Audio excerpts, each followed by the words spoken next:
वरहमतुल्लाहि वबरकातुहू। सामीन और नाज़रीन, आप मेरे पीछे देख रहे होंगे कि ये सीढ़ी का काम हो रहा है। सीढ़ी जो है ये ऊपर जाने का ज़रिया होती है। जब भी इंसान इस सीढ़ी पर कदम रखता है तो हर कदम के ऊपर उसको बुलंदी नसीब होती है। और अरबी में इस सीढ़ी को कहते हैं मिराज।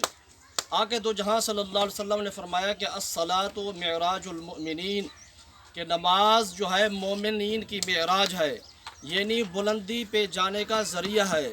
यानी नमाज के भी हर सजदे पर, हर तस्बीह पर अल्लाह तबारक व तआला इंसान को बुलंदी नसीब करता है। हमें भी चाहिए कि हम अगर अल्लाह तबारक व तआला की बारगाह में बुलंदी चाहते हैं, जन्नत में मकाम चाहते हैं, तो हमें नमाज का अहतमाम करना होगा, हमें नमाज कायम करनी होगी।